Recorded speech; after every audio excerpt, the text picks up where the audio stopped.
And today I want to answer the question, is Bitcoin for right-wing extremists? And I would have to say the answer to that is yes. I'm going to link to 2 articles here about the neo-Nazis, the far right wing, as well as white supremacists and the alt-right. It does appear that Bitcoin is being used by these groups, but it gets actually even worse than that, because Bitcoin could also lead to anarchy in our society. It's being actively used by anarchists, but that's not it. It actually is even worse than that. Bitcoin is also able to be used by authoritarians, and a lot of people who think it's just for libertarians may not realize that it's also being used by those who seek to impose their authority on us.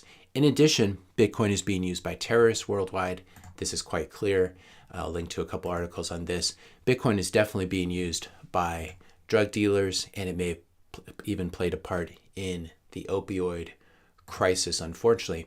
I bet you didn't realize that actually every single bad thing that's happening in the world right now can be directly attributed to Bitcoin. Even car accidents, many car accidents are probably caused by people who check the price of Bitcoin on their phones while driving, and they may be responsible for these car accidents as a result. And this is really the problem with Bitcoin. It's being used by all of these bad people. It's being used by right-wing extremists. It's being used by left-wing extremists. It's being used by conservatives, libertarians, progressives, socialists, communists, anarchists, terrorists, authoritarians. It's even being used by carnivores, vegetarians, vegans, and some normies use it as well. And a lot of weirdos use it, unfortunately. And this, of course, is because Bitcoin is for everyone. It's for my enemies. It's for your enemies. And this is one of the nice things about Bitcoin. Bitcoin does not smear you in the press. It doesn't deplatform you. It doesn't freeze your account. It doesn't seek to silence you. And it also it has never accused anyone of wrongthink or pre-crime. This is because Bitcoin, of course, is neutral. It's permissionless. And this is one of the amazing things about it that we need to always remind ourselves. You don't need to register in some list to mine Bitcoin. You just plug in with a machine. You don't need to register or sign up. You don't need to have friends in high places in order to be able to use or join the Bitcoin network as a node, as a miner, as a user of the system who's sending or receiving transactions.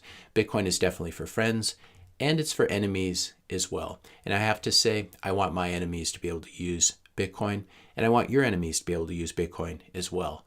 Why is this? Well, this is the whole point, and this is something that our culture and our civilization has forgotten. This is the whole point of neutral money. The point of neutral money is it cannot be weaponized by those who are in power or those who are not in power to use it against political or ideological enemies. And this is in stark contrast, of course, to the US dollar, which is constantly being used as a cudgel and as a weapon. And the US has done a very bad job of this, in fact, and has been quite a bully.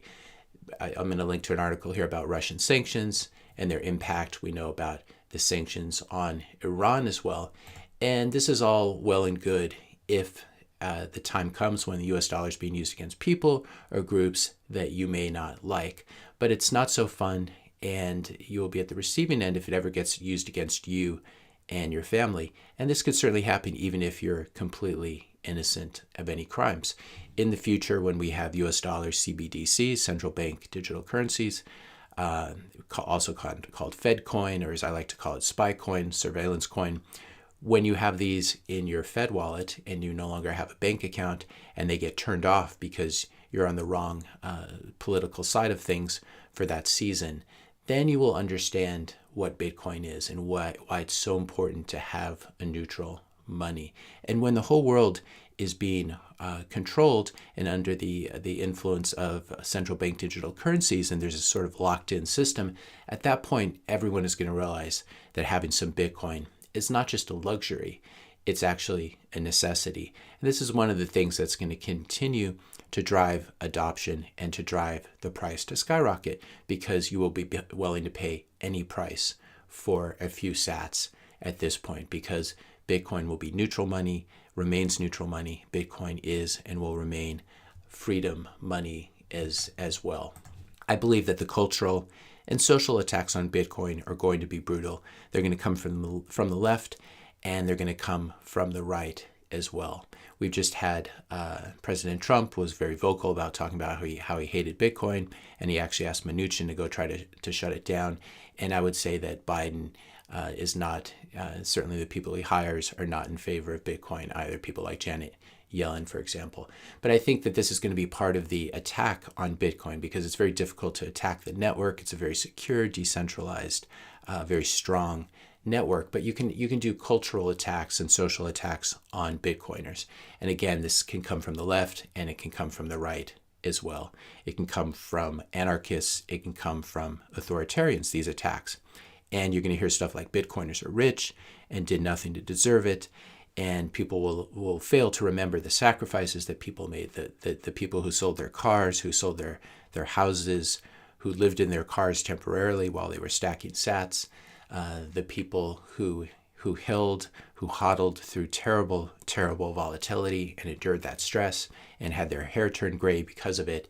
All of this will be forgotten, and people will just look at the log chart of Bitcoin and say it went straight up and it was very easy, and these Bitcoiners don't deserve all the money they have now that Bitcoin is $10 million per Bitcoin. There'll be these accusations Bitcoiners helped to attack and collapse the financial system and profited from it. I think this is true, but only in a very limited sense. It's important to remember that Bitcoin is the life raft on the Titanic. It's not the iceberg that hit the Titanic. The iceberg is really the central bankers. It's the people like Janet Yellen and Jerome Powell and Christine Lagarde and all the people in government as well who think it's okay to live well beyond your means and to spend all this money that we're not bringing in with tax receipts. So Bitcoin is the life raft. It's not what is bringing down the system, but it's what's saving people, not just in first world countries, but also in third world countries. It's saving them from currency devaluation and poverty. Bitcoiners, of course, will be blamed as well when those periods come when the grocery shelves are empty. Somehow, I'm sure this will be attributed to Bitcoiners as well. And we can already see this in, of course, all the smear articles that I've mentioned in this video, especially at the beginning. I think we'll hear a lot more about sex trafficking as well in Bitcoin. Bitcoin is enslaving your daughters. Here's an article that seeks to smear Bitcoin ATMs as if this is some major component in sex trafficking, which I don't believe it is. Of course, I'm glad to hear that the government is looking out for our daughters. So in the spirit of that, I'd like to offer them a list that was published in Newsweek a few months ago. Here's a list of people who flew on a certain gentleman's airplane. So if they're serious about going after sex trafficking, I suggest they perhaps interview some of the people on this list, spend less time worrying about Bitcoin ATMs, which probably aren't the main driver. I think most of this crime and most of worldwide crime, most drug dealing crime, etc., this is all a product of the US dollar system. And US dollar cash is really the main thing that is being used for this.